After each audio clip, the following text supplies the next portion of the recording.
Hey, Tim's Tips viewers. I've changed the YouTube channel name to Tim's Tips, and I'm giving you tips on various things, so I changed it from RV to, this is a Sprinter van in this case. Anyway, I'm going to show you some progress on the van here, including the refrigerator microwave module. So here we go.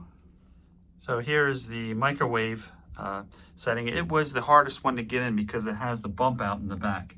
It's actually a convection oven, so I think it takes up a little more room than a standard microwave. But I wanted to have that so we can have an oven here in the van. Here's the refrigerator, and it opens this way. A full, as you can see, a full freezer and a full refrigerator that extends from the ceiling. And I have attach points in here. As you can see, it's attached to the metal piece. I did not isolate it. I'm going to insulate that part once it's all said and done. But it's all 80/20 and bolted firmly to the floor. So why did I go with this compressor refrigerator? Well, cost. And it's kind of a disposable refrigerator. If it doesn't work, you can always pick up another one.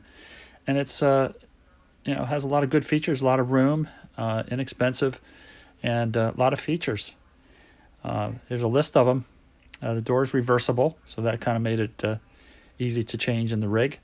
I did it for energy usage, 0.32 kilowatt hours per day, 320 watt hours. That would make it last 2 months on the Tesla Model 3 battery. That is just tremendous performance, and that is without adding any energy to the battery. That's just the refrigerator running. So that's it for the galley module. Thanks for watching, and have other videos coming out on the other modules, the galley module as well as the couch module, all built with 80/20, coming up soon. Thanks for listening.